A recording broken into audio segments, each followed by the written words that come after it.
Right, so Iron Man 2, on to the third video of this series. I hope you're enjoying it. I hope you've seen the previous two where I talk about Iron Man and the Incredible Hulk. And yeah, so Iron Man 2.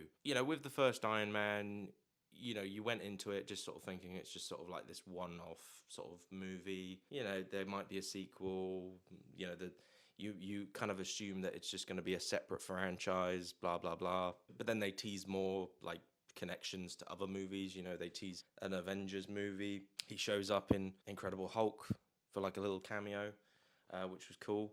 And it's shaping things up. And this film, I would say, is kind of really, I mean, like this is the first proper MCU film. Like this is the first like proper like we're in a Marvel Cinematic Universe. We're not teasing and we're not like playing about here. Like we're actually serious. We actually mean what we're trying to do here. We're trying to build things up for the next film, and we're actually gonna, go through with that. That's our plan, and this is just phase one.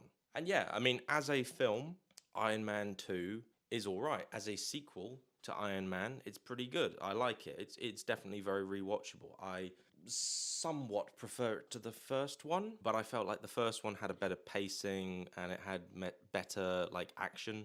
Like it had, well, not better action, but it had just like a good, I would say, balance of action and spectacle, and then like fun little dialogue scenes with Robert Downey Jr. and Gwyneth Paltrow, and that was fun. That was fun. Oh yeah, and a recast. I forgot to talk about Terrence Stamp in the first movie, but yeah, he basically got recasted with Don Cheadle, and so yeah, he's all right. Don Cheadle. Terrence Stamp was fine in the first one. He was okay. Nothing to write home about. There was obviously a lot of controversialness with his recasting and all that sort of stuff. But in all honesty, I don't care, to be honest with you. We're all there to see Robert Downey Jr. We're all there to see Iron Man. So who really gives a shit about War Machine? Who really cares about Rhodey? We're here to see Iron Man. That's what the film is called. And Don Cheadle's great in this film. He's all right. He's cool. And he does get to become War Machine. Yeah.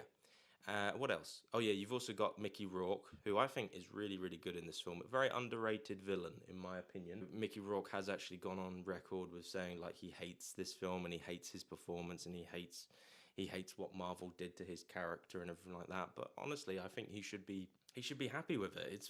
It's good. He's good. He's good in this film. Like, why is he complaining?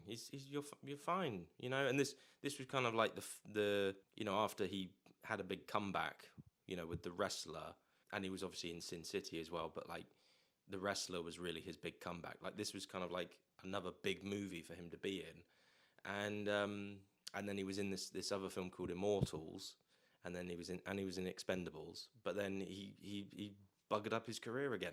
He just completely ruined it all again, because he's not fun to get on well with. He's not easy to get on well with. I like him as an actor, and I think he's definitely a very good actor, and he's definitely got a lot of presence about him. He's got that punched up face, and it's just a shame that he screwed things up again, because he could have kept on. Like with Robert Downey Jr. Made a comeback with Iron Man, and then got Sherlock Holmes, and then did Due Date, and started doing all the Tropic Thunder, and he was on a good ride, and he didn't mess it up again. But Mickey Rourke, different, he messed it up again. So yeah, that's enough about Mickey Rourke. But I like him in this film. I think he's cool. He's a cool villain. I want my bird. I want my bird. My bird. And then you got Sam Rockwell, who's great. He's just great. I love Sam Rockwell. He's just one of them actors, Like I loved him in Hitchhiker's Guide to the Galaxy. He's funny in that. But yeah, like he's good in this film. He plays a bit of a slimy, sleazy sort of dude. He's not like a real proper like bad guy, like villain. He's just kind of a bit of a dickhead, Just sort of, he wants to just make lots of money, and he wants to compete with Tony Stark and an Iron Man. He wants to build Iron Man suits and whatnot. And also, yes, this is the first film where we get to see Scarlett Johansson. Scarlett Johansson. And yeah, I think we'll all agree she's fit. You know, that is a hot woman. There's a hot woman. Yeah, not a lot I can really say about that. Just I'll leave it there. But it's definitely a film where it's like they're introducing all these other characters. Sam Jackson comes back for a little bit, you know, and obviously Coulson as well from the previous film. And they're, you know, it's like they're building up Shield. They're building up the Avengers and Shield and all that sort of stuff. So you've got like the main director of Shield, and then you've got the, you know, the subordinates and whatnot. So they're laying foundations for the future, for the Avengers to eventually happen. And this is kind of like definitely a film that, you know, it spends a lot of time on that when really it should just, you know, I mean, I get the criticisms for this film. Like, people don't like it because it's too kind of building up the future when it's not focusing on its own film. And I don't mind. It's all right. It's not bad. It's not terrible. There's definitely a lot to set up. You know, there's definitely a lot to build. You know, it is what it is. I will say though, it does.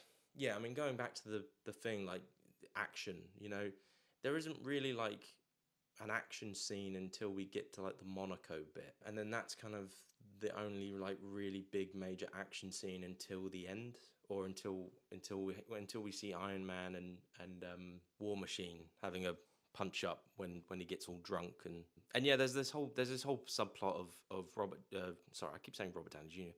There's this whole subplot of Tony Stark dying. Basically, his heart thing is killing him, but also keeping him alive. There's just moments where the film drags itself down a little bit, and I think that you could have edited this film and cut it down to a shorter, and it would have been better, because the first one, like, it gets straight to it, and it's got a good pacing, and there's a good bit of consistent action spread out throughout the whole thing.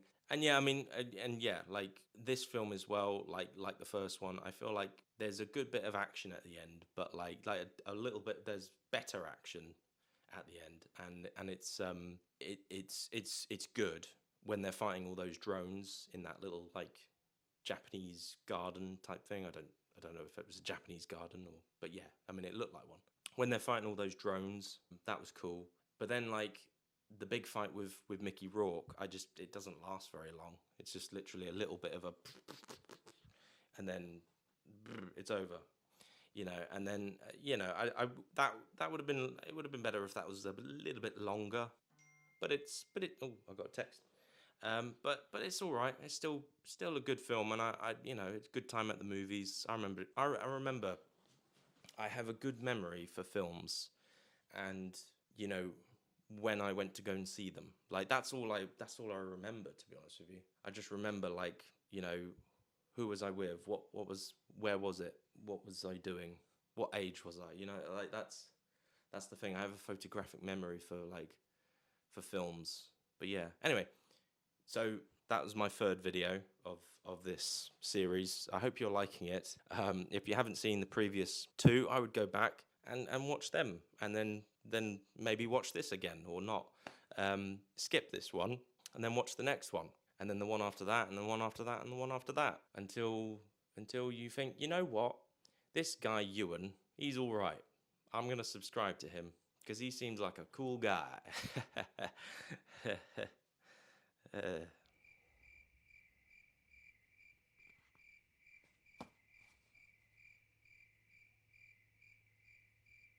Anyway, yeah, on to the next one.